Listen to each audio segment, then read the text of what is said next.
Za kakšno stavo je šlo, da zdaj Zmago Jelinčič plemeniti streže tlele sred Medvod v gostilni? Jaz sem rekel, mislil sem, da ne bomo dobili nobene zlate medalje na olimpijskih igrah. In je pa Kozmus jo dobil. No? In moram reči, da z veseljem zgubim tako stavo. Ne? Je pa res, da so me punce pa lepo nasedile, ker nismo se od začetka zmenili. One so vedele, kaj imajo v glavi. Ne? Meni so pa pol, ker sem zgubil stavo, povedali, no, zdaj boš pa kelnaril tukaj in sicer od 11 do 1 ure. Dobro, vse glih pred volitvami, tako da jaz mislim, da to nič narobe imam na hod, ne? Narobe mi sploh na hod, ne, zakaj pa, ne?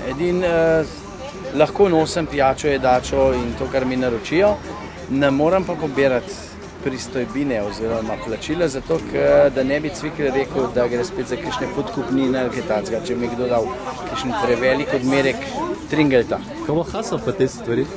Haso? Higienski minimum pa... Higienski minimum imam jaz narejen, ne?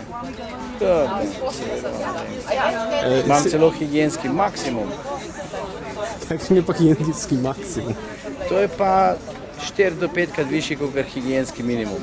To je bilo v farmaciji, verjetno se potrebuje. Tako. Odlično. A kakšen sok bi se dal dobiti?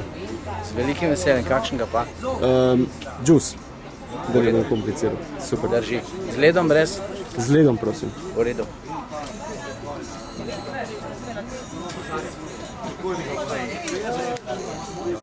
Uživajte. Hvala. Ravnotežje vam gre še vedno od rok? Vedno mi je šlo To pa že ravnotežje. zadnjih 14 let. Tako, že več kot 14 let. Vedno mi je šlo ravnotežje od rok. Odlično, hvala za džus. Enako. Ti lahko napraviš napojač, da neseš gore vse in to je v par minutah.